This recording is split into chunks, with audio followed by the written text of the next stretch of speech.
Malamang sa hindi. Ang paglapag sa Pilipinas ang pinakamasaklap. Para sa mga elite na estudyante mula sa Peru na nangangarap ng isang educational tour sa Vietnam, ang biglaang emergency landing sa Pilipinas ay simula pa lamang ng isang bangungot. Para sa kanila, ang Pilipinas ay wala lang, isa lamang maliit na kapuluan sa tabi ng kalawakan ng Asya, isang bansa na halos hindi nila alam. Ngunit sa sandaling paglapag nila sa Ninoy Aquino International Airport, Naya, ang kanilang mga ideya at pagtatangi ay nagiba. Gaano ba kami kaignorante? Sa pagkakita nila sa tanawin ng Makati, bakit sila nawalan ng imik at nanginginig sa pag-iyak ilang segundo pa lamang matapos ang kanilang pagdating?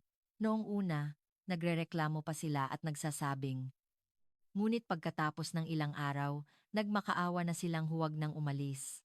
Isang kuwentong tila hindi kapani-paniwala ngunit totoo. Ngayon, ilalabas namin ang buong salaysay ng himalang karanasang Pilipino na ikinagulat ng buong mundo at kumalat sa social media. Emergency landing sa isang Philippine airport. Ang dahilan kung bakit. Nagulat ang mga estudyante ng Peru sa paglapag nila sa Pilipinas sa halip na Vietnam. Umiyak sila sa loob ng 5 segundo. Matapos dumating sa Manila, na ikinagulat ng buong mundo. Mga kaibigan, may balita tayong nakakagulat. Ang mga estudyante mula sa prestihiyosong international school sa Peru ay biglaang nag-emergency landing sa NAIA ng Pilipinas dahil sa di inaasahang technical problem ng eroplano habang papunta sila sa Vietnam. Gayunpaman, mula sa sandaling tumapak ang mga estudyanteng ito sa lupain ng Pilipinas, nagsimulang mangyari ang mga bagay na hindi kapani-paniwala. Sinasabi nila na mas nakakagulat ito kaysa sa kanilang orihinal na destinasyon, kahit na hindi pa nila alam kung nasaan ang Pilipinas. Naliwanagan kami kung gaano kami kaignorante. Si Diego Vasquez, ang 18 taong gulang na Student Council President, at ang 30 iba pang estudyanteng Peruano ay nagbigay ng testimonya kung paanong nagbago ang kanilang pananaw ng 180 degrees sa loob lamang ng ilang araw. Ano ba talaga ang nasaksihan nila sa Pilipinas para sila ay maapektuhan ng husto? Handa na nilang talikuran ang kanilang biyahe sa Vietnam at magmakaawa na manatili pa roon. Pakinggan natin ang di inaasahang kuwento ng karanasan ng mga estudyante mula sa prestihiyosong eskwelahan sa Peru sa Pilipinas. Bago tayo magsimula, pakipindot ang like at subscribe sa aming channel. Kumusta? Ako si Diego Vasquez, isang 18 na taong gulang na mag-aral sa high school at student council president ng San Marcos International School sa Lima, Peru. Ang aming paaralan ay isa sa mga nangungunang pribadong eskwelahan sa Peru at kilala sa taunang educational tour nito sa ibang bansa. Noong nakaraang taon, nagpunta kami sa Europe at bago iyon, sa Estados Unidos. Ang destinasyon namin ngayong taon ay Vietnam. Isang linggong biyahe ito upang libutin ang Hanoi at Ho Chi Minh, ngunit sa totoo lang, wala akong gaanong inaasahan sa paglalakbay sa Asya. Kapag nag-uusap kami ng mga kaibigan ko, ang level ng diskusyon namin ay, ang Vietnam ay mukhang hindi naman masama. Halos wala kaming alam tungkol sa bansa ng Pilipinas. Ang alam lang namin ay isa itong maliit na kapuluan sa tabi ng China at Vietnam sa mapa. Umaga ng aming pag-alis, nang makipagkita ako sa mga kaibigan ko sa paliparan ng Lima, lahat kami ay excited. Isang biyahe ito na kasama ang 30 estudyante at 3 guro. Habang nakasakay sa eroplano, puro tungkol sa mga makikita at makakain namin sa Vietnam ang pinag-uusapan namin. Ngunit may hindi inaasahang nangyari habang nasa mahabang bayahe, tawid Pasipiko, matapos kaming dumaan sa Mexico. May inihayag na mahabang announcement sa loob ng eroplano tungkol sa pagkasira ng teknikal na bahagi ng eroplano at kailangan naming lumapag sa pinakamalapit na paliparan. Ang mga flight attendant ay nagbigay ng instruksyon na muling ikabit ang aming seatbelt at biglang nag-alala ang lahat sa loob ng eroplano. Tiningnan ko ang labas ng bintana at nakakita ako ng mga ilaw ng gabi, ngunit alam kong hindi ito Vietnam. Muling nagbigay ng announcement ang piloto at sinabing lalapag kami sa Ninoy Aquino International Airport. Sa oras na iyon, hindi ko pa alam kung nasaan ang NAIA. Si Camila, ang kaibigan ko sa tabi ko, ay naghanap sa smartphone at sinabing, Pilipinas daw. Hanggang sa paglapag ng eroplano, Ang iniisip ko lang ay, inspeksyonin lang ang eroplano at babalik kami sa Vietnam. Akala ko, maghihintay lang kami ng isang araw sa Pilipinas at aalis na kami.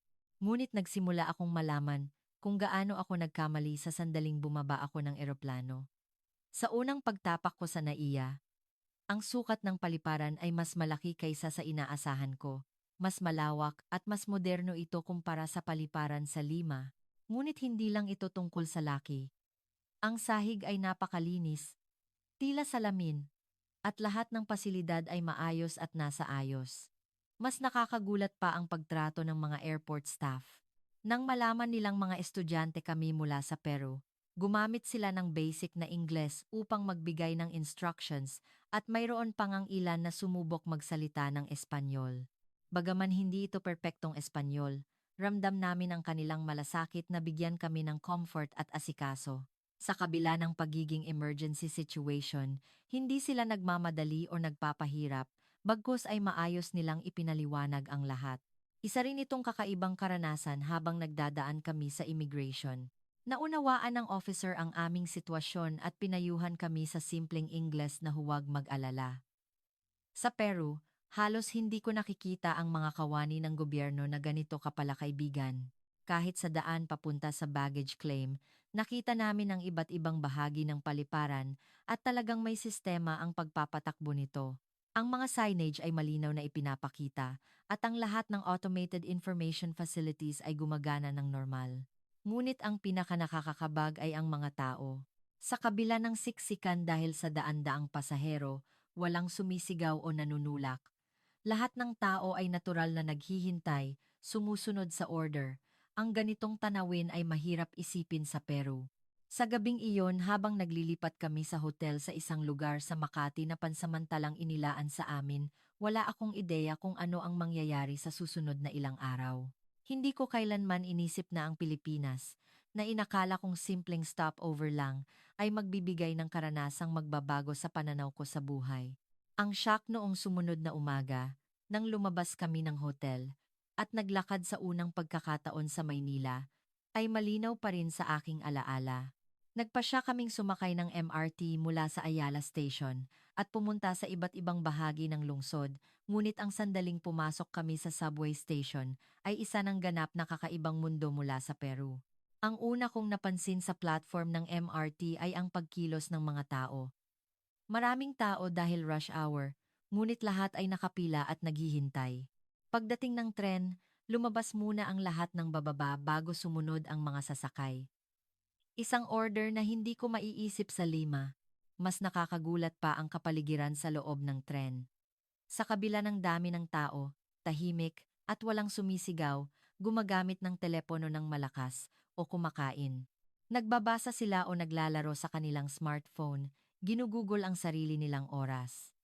Sa pagkakita sa ganitong tanawin, naintindihan ko sa unang pagkakataon kung ano ang ibig sabihin ng civic consciousness. Nakakaantig din ang mismong estasyon ng tren. Ang sahig at pader ay malinis na pinananatili. At ang mga ilaw ay maliwanag. Kaya hindi mo mararamdaman na nasa ilalim ka ng lupa. Sinubukan kong gumamit ng banyo. At napakalinis nito para maging isang pampublikong pasilidad. Hindi lamang toilet paper at sabon, kundi pati hand soap ay inihanda. Nang makarating kami sa underground mall malapit sa estasyon, kami at ang mga kaibigan ko ay nawalan ng imik. Kahit na maraming tao ang dumadaan sa underground mall, walang nakitang basura sa sahig.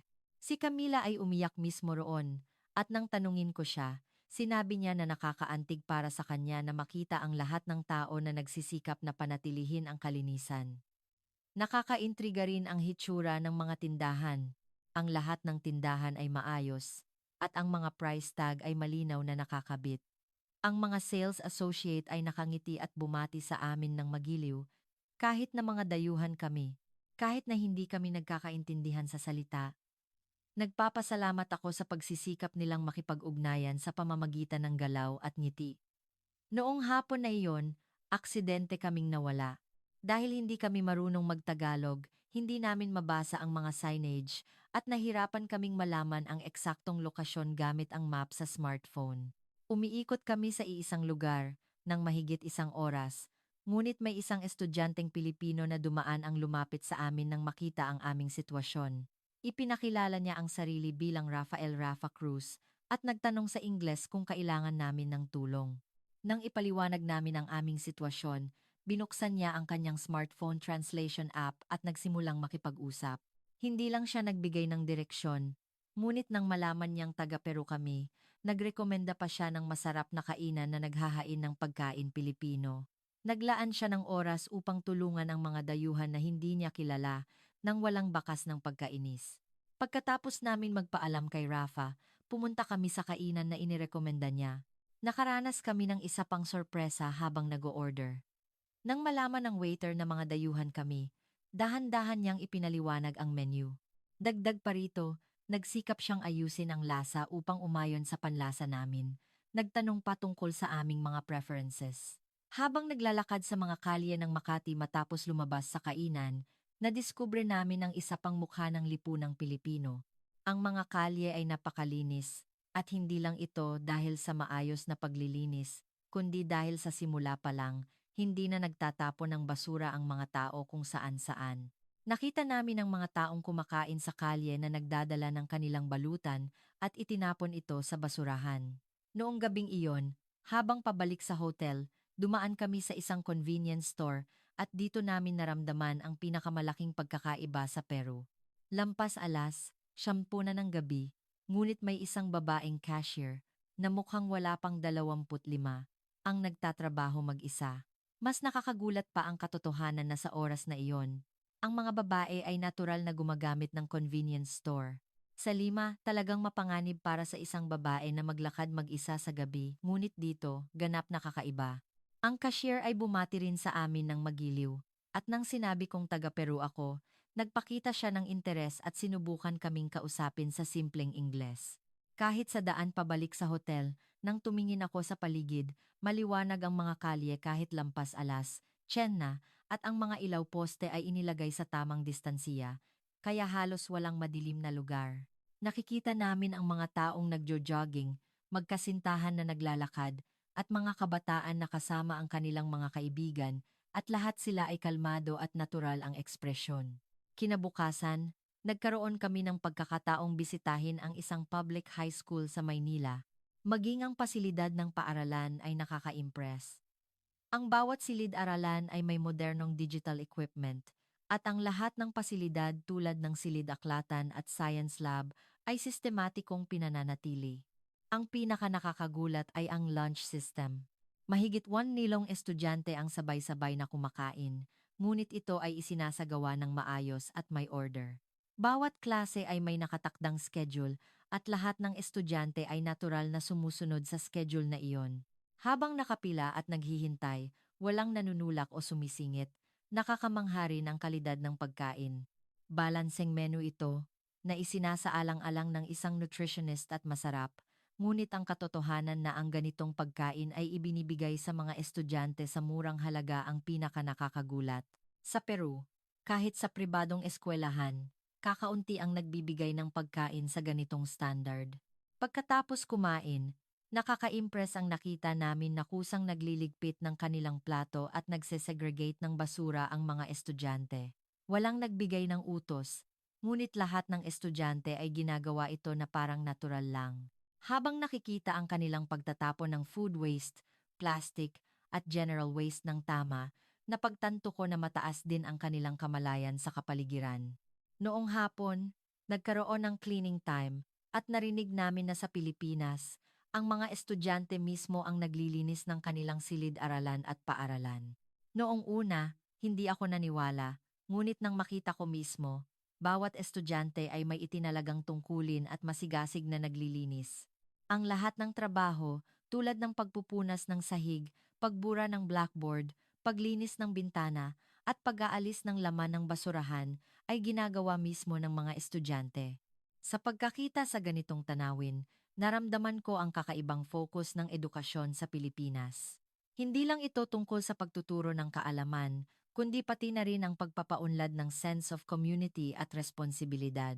Sa Peru, ang paglilinis ng paaralan ay itinuturing na tungkulin ng mga janitor, ngunit dito, Itinuturing na natural lang na panatilihing malinis ng sarili mong espasyo. Noong gabing iyon, nagkaroon ako ng pagkakataong makipagkita muli kay Rafael Cruz. Nagkita kami sa isang 24 na oras na cafe at nag-usap tungkol sa pagkakaiba ng kultura ng Pilipinas at Peru at marami akong natutunan. Sinabi ni Rafa na ang ganitong uri ng order at consideration ay ipinamulat na sa kanila mula noong bata pa sila at natural na ito. Sinabi niya na hindi sila gumagawa ng isang bagay dahil sa utos ng iba, kundi dahil naniniwala sila na ito ang tama. Nagsimula akong mapagtanto na ang mga patakaran na noong una ay tila mahigpit ay isa palang wisdom na nagpapadali sa pamumuhay ng lahat. Ito ay isang konsepto kung saan ang maliit na abala ng isang individual ay humahantong sa malaking benepisyo ng lahat. Sa pamamagitan ng pag-uusap namin ni Rafa, nagkaroon ako ng bagong pananaw tungkol sa individualism at collectivism. Sa Peru, malakas ang kultura na nagpapahalaga sa kalayaan ng individual, ngunit sa Pilipinas, balanse ang kalayaan ng individual at ang responsibilidad sa lipunan. Naramdaman ko na ito ang hitsura ng isang tunay na developed society. Habang nabubuhay sa Pilipinas sa loob ng ilang araw, mas marami pa akong natutuklasan. Ang mga kabataan na nagpapaupo sa matatanda at buntis sa pampublikong sasakyan. Ang mga mamamayan na natural na tumutulong sa mga nakasakay sa wheelchair sa kalsada. Ang mga tao na magiliw na nagbibigay ng direksyon sa amin. Mga dayuhan, nalaman ko na ang lahat ng ito ay hindi aksidente, kundi isang kulturang malalim na nakatanim sa buong lipunang Pilipino. Sa ika-4 na araw, nagkaroon kami ng pagkakataong maranasan mismo ang digital technology ng Pilipinas.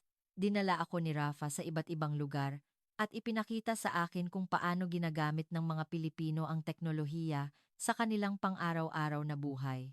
Noong una, inakala ko lang na isang bansang developed sa teknolohiya, ngunit higit pa pala rito ng maranasan ko. Mula sa pag-o-order ng kape sa cafe sa umaga, nakakagulat na ang kape ay handa na pagdating namin dahil in-order na ni Rafa online sa pamamagitan ng smartphone. Hindi na kailangang pumila at maghintay, at tapos na rin ang bayad. Nakakagulat na mayroong ganitong sistema, ngunit mas nakakagulat na ang mga ordinaryong estudyante sa kolehiyo ay natural na gumagamit ng ganitong teknolohiya. Ganito rin sa pagsakay sa MRT. Sa halip na tiket, ginamit ni Rafa ang kanyang smartphone para magbayad sa turnstile. At sa loob ng MRT, gumamit siya ng free wifi para mag-internet. Sa Peru, madalas na mahirap kumonekta sa internet sa subway, ngunit dito, mabilis ang koneksyon kahit sa ilalim ng lupa. Nakaranas din kami ng isang kawili-wiling karanasan nang pumunta kami sa isang kainan para mananghalian. Sa harap ng tindahan, kumuha si Rafa ng queue number at nagrehistro para maghintay. At habang naglilibot kami sa malapit, nakatanggap kami ng mensahe na oras na namin, kaya bumalik kami sa kainan. Hindi na kailangang pumila at nagamit namin ng mahusay ang oras. Sa pag-o-order sa kainan, gumamit kami ng tablet sa mesa. Ang menu ay digitalized at nakikita namin ang mga larawan at detalyadong deskripsyon ng mga pagkain, mayroon pang menu sa Ingles. Ang lahat, mula sa pag-order hanggang sa pagbabayad, ay maaaring gawin sa mesa. At talagang maginhawa ito. Ngunit ang pinaka-nakaka-impress ay ang katotohanan na sa kabila ng ganitong digital technology, hindi nawawala ang human warmth. Sa cafe, magiliw na bumati ang mga staff, at sa kainan, masiglang inasikaso kami ng mga naghahatid ng pagkain. Ang teknolohiya ay hindi pumalit sa ugnayan ng tao, kundi nagsisilbi itong pandagdag. Noong gabi, nagkaroon kami ng karanasang subukan ang delivery app. Ipinakita sa akin ni Rafa kung paano mag-order ng pagkain gamit ang smartphone at talagang marami ang pagpipilian ng mga kainan at menu. Pagkatapos mag-order, nakita namin ang real-time location ng delivery rider at dumating ang mainit na pagkain sa loob ng 30 minuto. Nakakagulat ang kabaitan ng rider. Kahit na nakita niya akong dayuhan, ngumiti siya ng maluwag at bumati, at maingat na iniabot sa akin ang pagkain. Hindi lang siya naghatid ng pagkain, kundi nagpakita siya ng tunay na service spirit. Sa lahat ng karanasang ito, naintindihan ko ang tunay na kahulugan ng technology advancement. Sa ika-5 na araw, nagkaroon ako ng pagkakataong makipagkita sa lola ni Rafa. Nakakagulat na ang isang taong lampas at 50 gulang ay sanay gumamit ng smartphone. Nag-online shopping siya, nagpapa-appointment sa ospital, at nakikipag-video call pa sa kanyang mga apo. Isang tanawin na ganap na kakaiba sa mga nakatatanda sa Peru. Ayon sa lola ni Rafa, nahirapan siya noong una, ngunit natuto siya dahil nagbigay ng libreng smartphone class ang komunidad. Nakakaantig na hindi nila hinayaang mapag-iwanan ang mga matatanda, kundi nagsikap silang sumabay sila.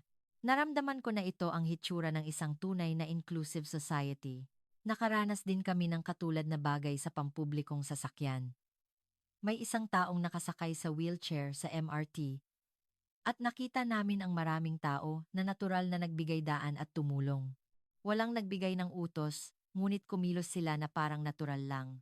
Sa pagkakita sa ganitong tanawin, naramdaman ko ang maturity ng lipunang Pilipino. Nagkaroon din kami ng pagkakataong pumunta sa ospital dahil nagkasipon si Rafa. Ang lahat ng proseso, mula sa reception hanggang sa consultation, ay sistematikong ginawa.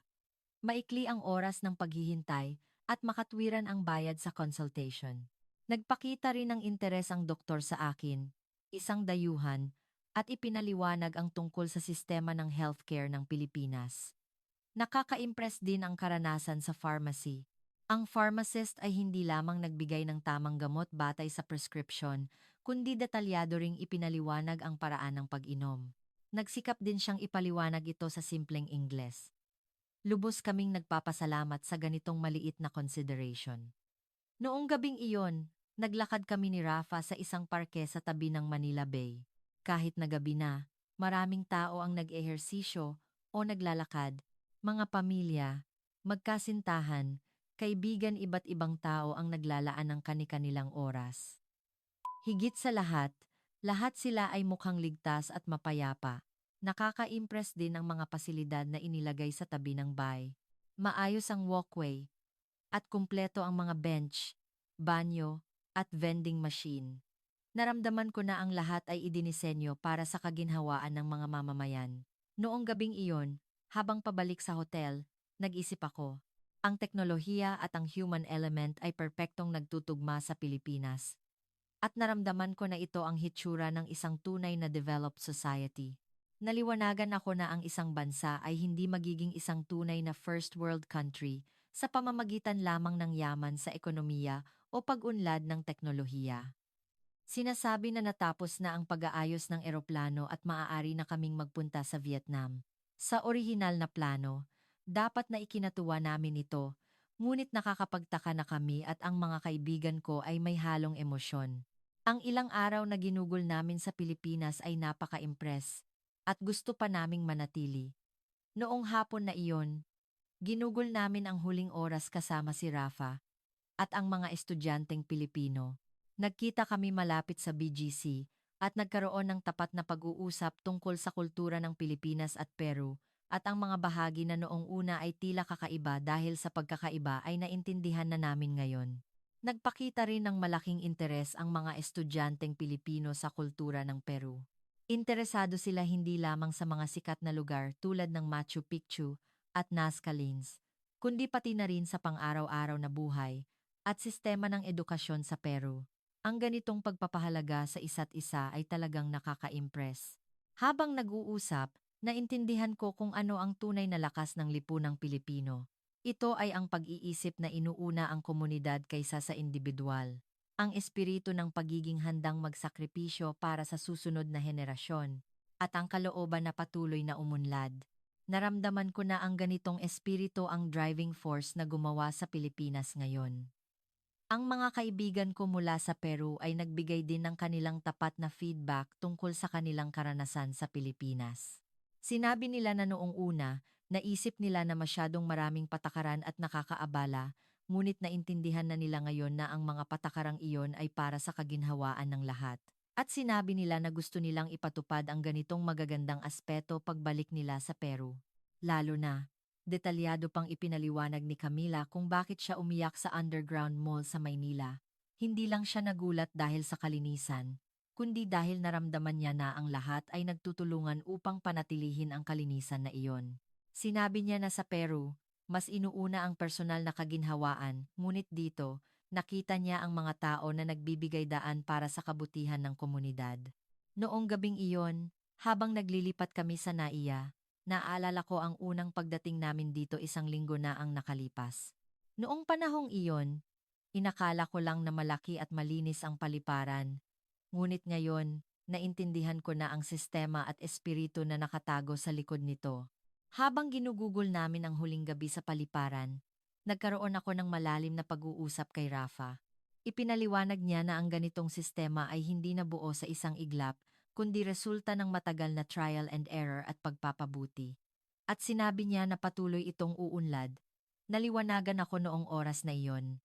Ang tunay na kahulugan ng isang developed society. Ang isang bansa ay hindi magiging isang first world country sa pamamagitan lamang ng kapangyarihan ng ekonomiya o teknolohiya. Napagtanto ko na ang isang bansa ay magiging isang tunay na first world country kung may civic consciousness ang mga mamamayan, consideration sa isa't isa, at attitude na isaalang-alang ang buong lipunan. Sa umaga ng sumunod na araw, habang nakasakay sa eroplanong paalis patungong Vietnam, ganap na akong ibang tao. Ako, na halos hindi alam kung nasaan ang Pilipinas 1 linggo na ang nakalipas, ay naintindihan na ngayon ang tunay na halaga nito. Ang aming schedule sa Vietnam ay kawili-wili rin, ngunit patuloy ko itong ikinukumpara sa aking karanasan sa Pilipinas. Nakaka-impress din ang kasiglahan ng Vietnam. Ngunit medyo iba ito sa mainit na human element na naramdaman ko sa Pilipinas. Sa Pilipinas, naramdaman ko ang tunay na consideration at interes sa gitna ng mga patakaran at order. Sa eroplano pabalik sa Peru, inayos ko ang aking mga karanasan sa nakaraang 2 linggo. Habang iniisip ko kung paano ko ipapaliwanag sa aking mga kaibigan at pamilya, gusto kong iparating hindi lang na maganda ang Pilipinas, kundi kung bakit ito maganda at kung ano ang natutunan ko. Lalo na, marami akong naisip kung paano dapat umunlad ang lipunan ng Peru sa hinaharap. Hindi namin maaaring kopyahin ng direkta ang proseso ng pag-unlad ng Pilipinas, ngunit naramdaman ko na maaari naming matutunan ang espiritu nito. Ang pag-iisip na inuuna ang komunidad kaysa sa individual. Ang attitude na mag-invest para sa susunod na henerasyon. At ang kalooban na patuloy na umunlad. Nang dumating ako sa paliparan ng Lima at nakipagkita sa aking pamilya, ganap na akong ibang tao kumpara sa 1 linggo na ang nakalipas. Binago ng aking karanasan sa Pilipinas ang aking pananaw sa buhay.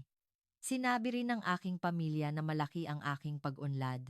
Mula sa araw na iyon, sinimulan kong ipatupad ang mga natutunan ko sa Pilipinas. Mas aktibo akong sumali sa paglilinis sa paaralan at nagsikap na maging tahimik sa mga pampublikong lugar. Maliit na pagbabago, ngunit naisip kong may kahulugan ito. Sinimulan ko ang ugali na magpaupo sa mga nakatatanda sa bus o subway at siguraduhin na itapon ang basura sa tamang basurahan. Sinimulan ko ring mag-aral ng Tagalog.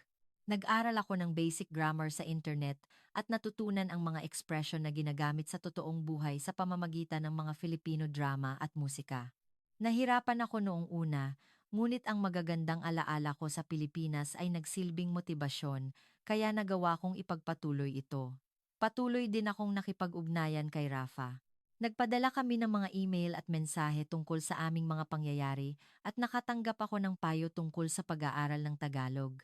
Sa pagbabasa ng mga materials tungkol sa kulturang Pilipino na ipinadala niya, lalo kong naintindihan ang tungkol sa Pilipinas.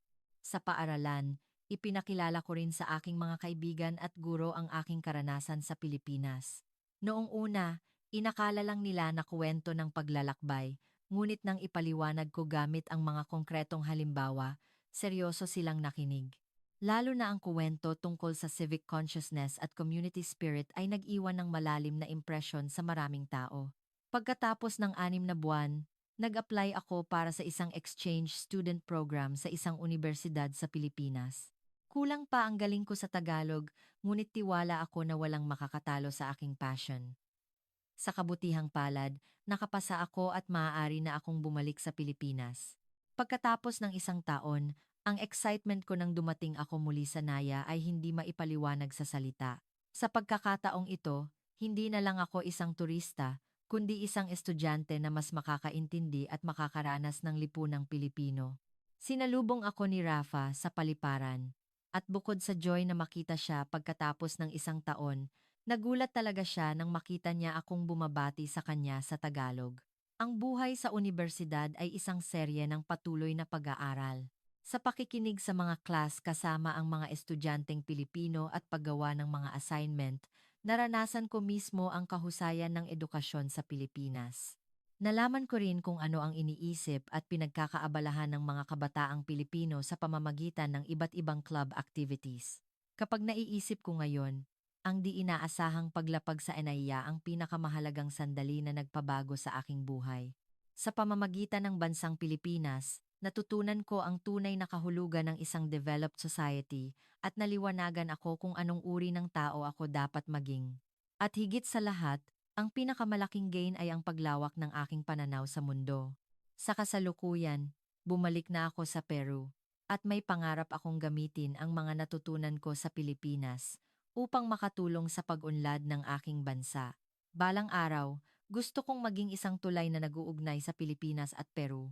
Ang simula ng lahat ay ang di inaasahang emergency landing na iyon. Dito nagtatapos ang kwento ngayon. Ano ang masasabi ninyo sa kuwento ng estudyante ng Peru na biglaang lumapag sa Pilipinas habang papunta sa Vietnam at nakaranas ng advanced culture? Mag-iwan ng comment ng pagsuporta para sa ating bida. Ito po ang Sensasyonal Stasyon. Kung nagustuhan ninyo ang kwento, pakipindot ang like at subscribe. Maraming salamat sa panonood.